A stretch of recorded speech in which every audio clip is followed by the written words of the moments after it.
Hi friends, welcome back to Raman Tutorial for GK channel. Friends, ತಮ್ಮೆಲ್ಲರಿಗೂ ಗೊತ್ತಿರುವ ಹಾಗೆ ನಾವು 6 to 8 CT 2019 ಶೈಕ್ಷಣಿಕ ಮನೋವಿಜ್ಞಾನವನ್ನು ಕುರಿತು ಅಧ್ಯಯನ ಮಾಡುತ್ತಿದ್ದೇವೆ.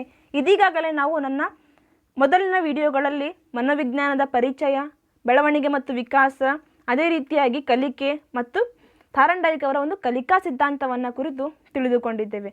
ಫ್ರೆಂಡ್ಸ್, ತಮ್ಮೆಲ್ಲರಿಗೂ ಗೊತ್ತಿರುವ ಹಾಗೆ ನಾನು 6 to 8 CT 2019ನ ಒಂದು ಸಿಲೆಬಸ್ನ ಪ್ರಕಾರ ಹೋಗುತ್ತಿದ್ದೇನೆ. ಇದೀಗ ಅದರ ಒಂದು ಮುಂದುವರೆದಂಥ ಭಾಗ ಕಲಿಕಾ ಸಿದ್ಧಾಂತಗಳು. ಸೊ ಫ್ರೆಂಡ್ಸ್, ನನ್ನ ಈ ಮೊದಲಿನ ವಿಡಿಯೋ ತಮಗೆ ಇಷ್ಟವಾಗಿದ್ದಲ್ಲಿ ನಮ್ಮ ಚಾನಲ್ಗೆ ಸಬ್ಸ್ಕ್ರೈಬ್ ಆಗಿ ಮತ್ತು ಬೆಲ್ ಐಕಾನನ್ನು ಪ್ರೆಸ್ ಮಾಡಿ. ಸೊ ಫ್ರೆಂಡ್ಸ್, ಇಂದಿನ ಈ ವಿಡಿಯೋನ ನಾವು ಪ್ರಾರಂಭಿಸೋಣ. ಕಲಿಕಾ ಸಿದ್ಧಾಂತಗಳು. ಇದೀಗಾಗಲೇ ನಾನು ಥಾರಂಡೈಕ್ ಅವರ ಒಂದು ಕಲಿಕಾ ಸಿದ್ಧಾಂತ ಮತ್ತು ಅದರ ಮೇಲೆ ಬರ್ತಕ್ಕಂಥ ಪ್ರಮುಖ ಪ್ರಶ್ನೆಗಳು ಹಾಗೂ ಅದರ ಒಂದು ಅರ್ಥ ಮತ್ತು ವಿವರಣೆಯನ್ನು ಕುರಿತು ತಿಳಿದುಕೊಂಡಿದ್ದೆವು. ಇದೀಗ ಮುಂದುವರೆದು ಪಾವ್ಲೋ ಅವರ ಒಂದು ಶಾಸ್ತ್ರೀಯ ಅನುಬಂಧನ ಕಲಿಕಾ ಸಿದ್ಧಾಂತ.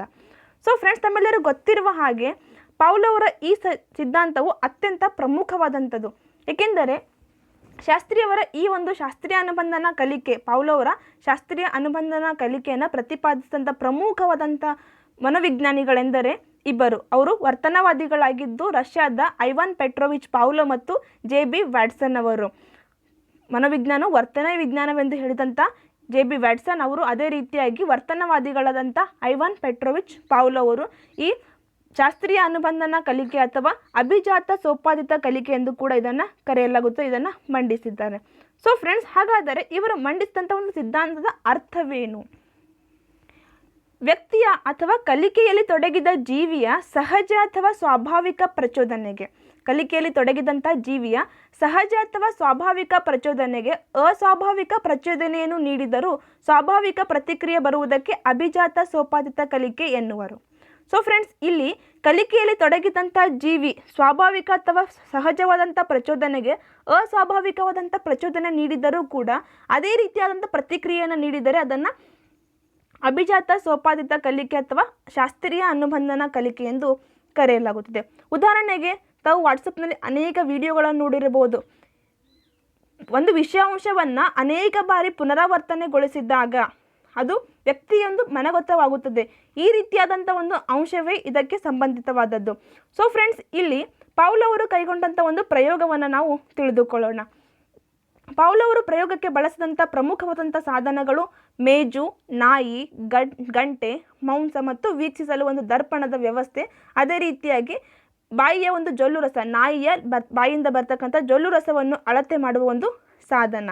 ಸೊ ಫ್ರೆಂಡ್ಸ್, ಇಷ್ಟು ಪಾವ್ಲೋ ಅವರು ತಮ್ಮ ಒಂದು ಪ್ರಯೋಗಕ್ಕೆ ಬಳಸಿದಂಥ ಸಾಧನಗಳು. ಹಾಗಾದರೆ ಪ್ರಯೋಗವನ್ನು ಯಾವ ರೀತಿ ಕೈಗೊಂಡರು? ಸೊ ಫ್ರೆಂಡ್ಸ್, ಪ್ರಯೋಗವನ್ನು ಪ್ರಮುಖವಾಗಿ ಅವರು 3 ಹಂತಗಳಲ್ಲಿ ಕೈಗೊಳ್ಳಲಾಗುತ್ತದೆ. ಈ 3 ಹಂತಗಳಲ್ಲಿ ಮೊದಲನೇ ಹಂತವೆಂದರೆ ಮೊದಲು ನಾಯಿಯನ್ನು ಒಂದು ಪಂಜರದಲ್ಲಿ ಅಥವಾ ಒಂದು ವಿಶೇಷವಾದಂಥ ಕೋಣೆಯಲ್ಲಿ ಇರಿಸಿ ಅದರ ಸುತ್ತಮುತ್ತಲೂ ದರ್ಪಣದ ಒಂದು ವ್ಯವಸ್ಥೆಯನ್ನು ಮಾಡುತ್ತಾರೆ. ಏಕೆಂದರೆ ಅದನ್ನು ನಾಯಿಯ ಒಂದು ವರ್ತನೆಯನ್ನು ಹೊರಗಡೆ ಕುರಿತು ಮನೋವಿಜ್ಞಾನಿಯು ವೀಕ್ಷಣೆಯನ್ನು ಮಾಡುತ್ತಾರೆ. ಸೊ ಫ್ರೆಂಡ್ಸ್, ಇಲ್ಲಿ ಮೊದಲು ನಾಯಿಗೆ ಆಹಾರವನ್ನು ನೀಡಿದಾಗ ನಾಯಿ ಸಹಜವಾಗಿ ಜೊಲ್ಲನ್ನು ಸುರಿಸುತ್ತದೆ. ಏಕೆಂದರೆ ಜೀವಿಗಳ ಒಂದು ಸಹಜವಾದಂಥ ವರ್ತನೆ ಆಹಾರ ಆಗಿರಬಹುದು ಅಥವಾ ಸಿಹಿಯಾದಂಥ ಮತ್ತು ತನಗೆ ಇಷ್ಟವಾದಂಥ ಒಂದು ಸಿಹಿ ದಿನಿಸುಗಳನ್ನು ನೋಡಿದಾಗ ಸಹಜವಾಗಿ ಬಾಯಲ್ಲಿ ನೀರು ಉರುತ್ತದೆ. ಅದೇ ರೀತಿಯಾಗಿ ನಾಯಿಯು ಕೂಡ ಜೊಲ್ಲನ್ನು ಸುರಿಸಿತು. ಆ ಜೊಲ್ಲಿನ ಪ್ರಮಾಣವನ್ನು ಮನೋವಿಜ್ಞಾನಿಯು ಅಳತೆ ಮಾಡುತ್ತಾರೆ.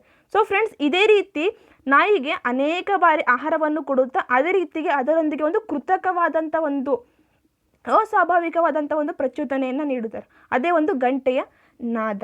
ಗಂಟೆಯ ನಾದವನ್ನು ನೀಡಿ ಜೀವಿಗೆ ಆಹಾರವನ್ನು ನೀಡಲಾಗುತ್ತದೆ. ಸೊ ಫ್ರೆಂಡ್ಸ್, ಇದನ್ನು ಅನೇಕ ಬಾರಿ ಪುನರಾವರ್ತಿಸಿದಾಗ ಗಂಟೆಯ ನಾದಕ್ಕೆ, ಕೇವಲ ಗಂಟೆಯ ನಾದ, ಆಹಾರವನ್ನು ನೀಡದೆ ಕೇವಲ ಗಂಟೆಯ ನಾದಕ್ಕೆ ನಾಯಿಯು ಜೊಲ್ಲನ್ನು ಸುರಿಸುತ್ತದೆ. ಈ ರೀತಿಯಾಗಿ ಸಹಜ ಅಥವಾ ಸ್ವಾಭಾವಿಕವಾದಂಥ ಪ್ರಚೋದನೆಯು ಅಸ್ವಾಭಾವಿಕ ಪ್ರಚೋದನೆಗೆ ಜೋಡಿಸಿದಾಗಲೂ ಸ್ವಾಭಾವಿಕ ಪ್ರತಿಕ್ರಿಯೆ ಬರುವುದನ್ನೇ ಅಭಿಜಾತ ಸೋಪಾದಿತ ಕಲಿಕೆ ಎಂದು ಕರೆಯುತ್ತಾರೆ. ಸೊ ಫ್ರೆಂಡ್ಸ್, ಇದು ಪಾವ್ಲೋ ಅವರ ಒಂದು ಸಿದ್ಧಾಂತ. ಅದೇ ರೀತಿಯಾಗಿ ವಾಟ್ಸನ್ ಅವರು ಕೂಡ, JB ವ್ಯಾಟ್ಸನ್ ಅವರು ಕೂಡ ಇದೇ ಒಂದು ಪ್ರಯೋಗವನ್ನು ಆಲ್ಬರ್ಟ್ ಎಂತಕ್ಕಂಥ ಒಂದು 11 ತಿಂಗಳ ಮಗುವಿನ ಮೇಲೆ ಕೈಗೊಳ್ಳುತ್ತಾರೆ. ಇಲ್ಲಿ ಮಗು, ಗಂಟೆ ಮತ್ತು ಮೊಲವನ್ನು ಅವರು ಸಾಧನಗಳನ್ನಾಗಿ ಬಳಕೆ ಮಾಡುತ್ತಾರೆ. ಸೊ ಫ್ರೆಂಡ್ಸ್, ತಾವಿಲ್ಲಿ ನೋಡ್ಬೋದು, ಪಾವ್ಲೋ ಅವರು ತಮ್ಮ ಪ್ರಯೋಗದಿಂದ ಈ ಸಾಂಕೇತಿಕವಾದಂಥ ಅಂಶಗಳನ್ನು ನಿರೂಪಣೆ ಮಾಡುತ್ತಾರೆ. ಇದೀಗ ನಾನು ಹೇಳಿರುವ ಹಾಗೆ ಸಹಜ ಪ್ರಚೋದನವಾದಂಥ ಆಹಾರವನ್ನು ನೀಡಿದಾಗ ಸಹಜ ಪ್ರತಿಕ್ರಿಯೆ ಜೊಲ್ಲು ಸುರಿಸುವುದು. ಅಸಹಜ ಉದ್ದೀಪನಕ್ಕೂ ಕೂಡ ಸಹಜವಾದಂಥ ಒಂದು ಉದ್ದೀಪನವನ್ನು ನೀಡುತ್ತದೆ. ಉದಾಹರಣೆಗೆ ಗಂಟೆಯ ಶಬ್ದ ಪ್ಲಸ್ ಆಹಾರ ನೀಡಿದಾಗ ಸಹಜ ಪ್ರತಿಕ್ರಿಯೆ. ಅದೇ ರೀತಿಯಾಗಿ ಕಂಡೆನ್ಸ್ಡ್ ಸ್ಟಿಮ್ಯುಲಸ್, ಅದೇ ರೀತಿಯಾಗಿ ಅನ್ಕಂಡೆನ್ಸ್ಡ್ ರೆಸ್ಪಾನ್ಸ್ ಇದನ್ನು ನೀಡಿದಾಗಲೂ, ಅನ್ಕಂಡೆನ್ಸ್ಡ್ ಸ್ಟಿಮ್ಯುಲಸನ್ನು ನೀಡಿದಾಗಲೂ, ಸಹಜ ಮತ್ತು ಅಸಹಜ ಪ್ರಚೋದನೆಗಳನ್ನು ನೀಡಿದಾಗಲೂ ಜೊಲ್ಲನ್ನು ಸುರಿಸುವುದು. ಅದೇ ರೀತಿಯಾಗಿ ಇದೇ ರೀತಿ ಅನೇಕ ಬಾರಿ ಪ್ರಯತ್ನಿಸಿದಾಗ, ಪುನರಾವರ್ತಿಸಿದಾಗ ಕೇವಲ ಗಂಟೆಯ ಶಬ್ದಕ್ಕೆ ನಾಯಿಯು ಜೊಲ್ಲನ್ನು ಸುರಿಸಿತು. ಸೊ ಫ್ರೆಂಡ್ಸ್, ಇಲ್ಲಿ ಅನುಬಂಧಿತ ಉದ್ದೀಪಕ ಮತ್ತು ಅನುಬಂಧಿತ ಪ್ರತಿಕ್ರಿಯೆ ವ್ಯಕ್ತವಾಗುತ್ತದೆ. ಇಷ್ಟು ಪಾವ್ಲೋ ಅವರ ಒಂದು ಶಾಸ್ತ್ರೀಯ ಅನುಬಂಧನ ಕಲಿಕೆಯ ಒಂದು ಪ್ರಯೋಗ. ಸೊ ಫ್ರೆಂಡ್ಸ್, ಇಲ್ಲಿ ಬರ್ತಕ್ಕಂಥ ಒಂದು ಪ್ರಮುಖವಾದಂಥ ಒಂದು ಪ್ರಶ್ನೆಗಳೆಂದರೆ ಬಳಕೆಯಾದಂಥ ಸಾಮಗ್ರಿಗಳು ಯಾವುವು ಎಂದು, ಅದೇ ರೀತಿಯಾಗಿ ಶಾಸ್ತ್ರೀಯ ಅನುಬಂಧನ ಕಲಿಕೆಯ ಪ್ರತಿಪಾದಕರು ಯಾರು ಎಂದು ಕೇಳಬಹುದು. ಅದೇ ರೀತಿಯಾಗಿ ಅದರ ಒಂದು ಮೂಲ ಉದ್ದೇಶವೇನು, ಮೂಲ ಉದ್ದೇಶ. ಉದಾಹರಣೆಗೆ ಮಗು ಕತ್ತಲನ್ನು ಕಂಡರೆ ಭಯವನ್ನು ಪಡುತ್ತಿದ್ದರೆ ಈ ಕೆಳಗಿನ ಯಾವ ಸಿದ್ಧಾಂತದ ಮುಖಾಂತರ ಅದನ್ನು ಹೋಗಲಾಡಿಸಬಹುದು ಎನ್ನುವಂಥ ಪ್ರಶ್ನೆಗಳನ್ನು ಎಕ್ಸಾಮ್ಗಳಲ್ಲಿ ಕೇಳಲಾಗಿದೆ. ಸೊ ಫ್ರೆಂಡ್ಸ್, ಇದನ್ನು ಈ ಶಾಸ್ತ್ರೀಯ ಅನುಬಂಧನ ಕಲಿಕಾ ವಿಧಾನದ ಮುಖಾಂತರ ಮಗುವಿನಲ್ಲಿರ್ತಕ್ಕಂಥ ಭಯವನ್ನು ನಾವು ಹೋಗಲಾಡಿಸಬಹುದು. ಅದೇ ರೀತಿಯಾಗಿ ಕಠಿಣವಾದಂಥ ವಿಷಯವನ್ನು ಸುಲಭವನ್ನಾಗಿ ಮಾಡಬಹುದು. ಅದೇ ರೀತಿಯಾಗಿ ಹಿರಿಯರಿಗೆ ಗೌರವ ಪಾಂಡಿತ್ಯವನ್ನು ಮಗುವಿನಿಂದ ಮಾಡುವಂತೆ ಮಾಡಲು ಈ ಒಂದು ವಿಧಾನವನ್ನು ನಾವು ಬಳಕೆ ಮಾಡಲಾಗುತ್ತದೆ. ಹಾಗಾದರೆ ಇದರ ಶೈಕ್ಷಣಿಕ ಲಾಭಗಳು ಅಥವಾ ಶೈಕ್ಷಣಿಕ ಅನ್ವಯಗಳೇನು? ಸೊ ಫ್ರೆಂಡ್ಸ್, ಇಲ್ಲಿ ಶೈಕ್ಷಣಿಕ ಅನ್ವಯವನ್ನು ನಾವು ನೋಡಿದಾಗ ಒಳ್ಳೆಯ ಮನೋಭಾವನೆಯನ್ನು ಬೆಳೆಸಬಹುದು. ಈ ಒಂದು ವಿಧಾನದ ಮುಖಾಂತರ ಮಕ್ಕಳಲ್ಲಿ ಒಳ್ಳೆಯ ಮನೋಭಾವಗಳನ್ನು ಬೆಳೆಸುತ್ತದೆ. ಅದೇ ರೀತಿಯಾಗಿ ಮಗುವಿನಲ್ಲಿ ಜೀವನದ ನೈಜ ಘಟನೆಗಳನ್ನು ಮಾತ್ರ ನಿರ್ವಹಣಾ ಮಾದರಿ ಬಳಸಿ ತಿಳಿಸುವುದು. ಶಿಕ್ಷಕರು ತಮ್ಮ ತರಗತಿಯ ಬೋಧನೆಯಲ್ಲಿ ಮಗುವಿನ ದಿನನಿತ್ಯ ಜೀವನ ಚಟುವಟಿಕೆಗಳನ್ನು ನಿರ್ವಹಣಾ ಮಾದರಿಯನ್ನು ಬಳಸಿ ಮಗುವಿಗೆ ಒಂದು ಜ್ಞಾನವನ್ನು ಮೂಡಿಸಬಹುದು. ಅದೇ ರೀತಿಯಾಗಿ ಇದು ಯಾಂತ್ರಿಕ ಕಲಿಕೆ ಆಗದಂತೆ ನೋಡಿಕೊಳ್ಳುತ್ತದೆ. ಕಲಿಕೆಯು ಕೇವಲ ಯಾಂತ್ರಿಕ ಕಲಿಕೆ ಆಗದಂತೆ ಇದು ಶಾಸ್ತ್ರೀಯ ಅನುಬಂಧನ ಕಲಿಕಾ ವಿಧಾನವು ನೋಡಿಕೊಳ್ಳುತ್ತದೆ. ಮಕ್ಕಳಲ್ಲಿ ಶಿಸ್ತನ್ನು ಬೆಳೆಸಲು ಉತ್ತಮ ಸಿದ್ಧಾಂತ ಇದಾಗಿದೆ.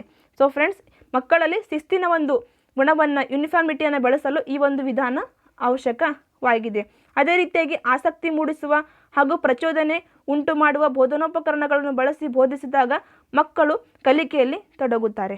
ಸೊ ಫ್ರೆಂಡ್ಸ್, ಇಲ್ಲಿ ಮಗುವಿನ ಒಂದು ಗಮನವನ್ನು ಕೇಂದ್ರೀಕರಿಸಿ ಅವರ ಒಂದು ಪ್ರಚೋದನೆಗೆ ಪ್ರತಿಕ್ರಿಯೆ ಉಂಟು ಮಾಡ್ತಕ್ಕಂಥ ಬೋಧನೋಪಕರಣಗಳನ್ನು ಬಳಸಿ ಬೋಧಿಸಿದಾಗ ಮಕ್ಕಳಲ್ಲಿ ಕಲಿಕೆಯು ಶಾಶ್ವತವಾಗುತ್ತದೆ ಎಂದು ಹೇಳುತ್ತಾರೆ. ಸೊ ಫ್ರೆಂಡ್ಸ್, ಇಷ್ಟು ಪಾವ್ಲೋ ಅವರ ಒಂದು ಶಾಸ್ತ್ರೀಯ ಅನುಬಂಧನ ಕಲಿಕೆ. ಸೊ ಫ್ರೆಂಡ್ಸ್, ಮುಂದುವರೆದು ನಾವು ಗೆಸ್ಟಾಲ್ಟ್ನ ಒಂದು ಒಳನೋಟ ಕಲಿಕೆಯನ್ನು ತಿಳಿದುಕೊಳ್ಳೋಣ. ತಮ್ಮೆಲ್ಲರೂ ಗೊತ್ತಿರುವ ಹಾಗೆ ಗೆಸ್ಟಾಲ್ಟ್ನ ಒಳನೋಟ ಕಲಿಕೆಯನ್ನು ಅಂತರ್ದೃಷ್ಟಿ ಕಲಿಕೆ ಎಂದು ಕೂಡ ಕರೆಯಲಾಗುತ್ತದೆ. ಸೊ ಫ್ರೆಂಡ್ಸ್, ಈ ಸಿದ್ಧಾಂತದ ಒಂದು ಪ್ರತಿಪಾದಕರು ಗೆಸ್ಟಾಲ್ಟ್ವಾದಿಗಳು. ಹಾಗಾದರೆ ಗೆಸ್ಟಾಲ್ಟ್ವಾದಿಗಳು ಯಾರು? ಗೆಸ್ಟಾಲ್ಟ್ವಾದಿಗಳು ಯಾರೆಂದರೆ ಜರ್ಮನ್ನವರು.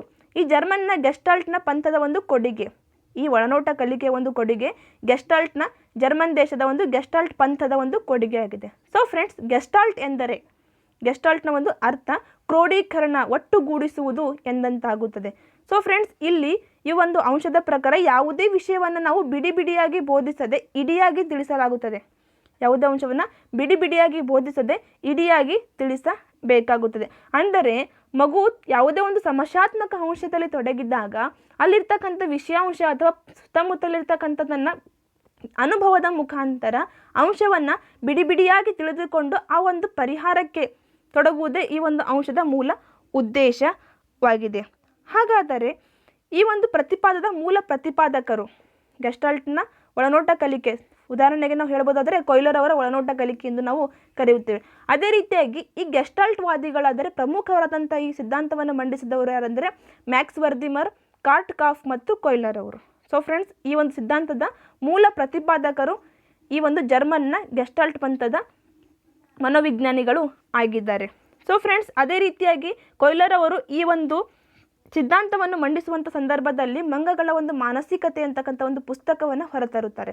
1952ರಲ್ಲಿ ಕೊಯ್ಲರ್ ಅವರು ಮಂಗಗಳ ಮಾನಸಿಕತೆ ಎಂಬ ಪುಸ್ತಕವನ್ನು ಹೊರತರುತ್ತಾರೆ. ಈ ಒಂದು ಸಿದ್ಧಾಂತದ ಒಂದು ಪ್ರಯೋಗಕ್ಕೆ ಅವರು ಬಳಸ್ತಕ್ಕಂಥ ಒಂದು ಚಿಂಪಾಂಜಿ, ಯಾವುದು ಸುಲ್ತಾನ್ ಅಂತಕ್ಕಂಥ ಒಂದು ಚಿಂಪಾಂಜಿಯನ್ನು ಬಳಕೆ ಮಾಡುತ್ತಾರೆ. ಅದೇ ರೀತಿಯಾಗಿ ಬಾಳೆಹಣ್ಣು, ಪೆಟ್ಟಿಗೆಗಳು ಮತ್ತು ಕಟ್ಟಿಗೆ. ಸೊ ಫ್ರೆಂಡ್ಸ್, ಇಲ್ಲಿ ಕೊಯ್ಲರ್ ಅವರು ತಮ್ಮ ಪ್ರಯೋಗಕ್ಕೆ ಒಂದು ಪಂಜರವನ್ನು ಬಳಸಿ ಪಂಜರದಲ್ಲಿ ಹಸಿದ ಚಿಂಪಾಂಜಿಯನ್ನು ಪಂಜರದಲ್ಲಿ ಇರಿಸುತ್ತಾರೆ. ಅದರ ಜೊತೆಗೆ ಆ ಚಿಂಪಾಂಜಿಗೆ ಕಾಣುವಂತೆ ಪಂಜರದ ಹೊರಗೆ ಬಾಳೆಯ ಹಣ್ಣುಗಳನ್ನು ತೂಗಿ ನೇತಾಕಲಾಗುತ್ತದೆ. ಬಾಳೆಯ ಒಂದು ಗೊನೆಯನ್ನು ತೂಗಿ ನೇತಾಕುತ್ತಾರೆ. ಅಲ್ಲದೆ ಪಂಜರದಲ್ಲಿ ಉದ್ದನೆಯ ಕೋಲುಗಳನ್ನು ಹಾಗೂ ಪೆಟ್ಟಿಗೆಗಳನ್ನು ಇರಿಸಲಾಗುತ್ತದೆ. ಸೊ ಫ್ರೆಂಡ್ಸ್, ಜೀವಿಗೆ ಕಾಣುವಂತೆ ಪಂಜರದಲ್ಲಿರ್ತಕ್ಕಂಥ ಸುಲ್ತಾನ್ ಅಂತಕ್ಕಂಥ ಚಿಂಪಾಂಜಿಗೆ ಕಾಣುವಂತೆ ಆ ಒಂದು ಬಾಳೆಯನ್ನು ನೇತಾಕಲಾಗುತ್ತದೆ.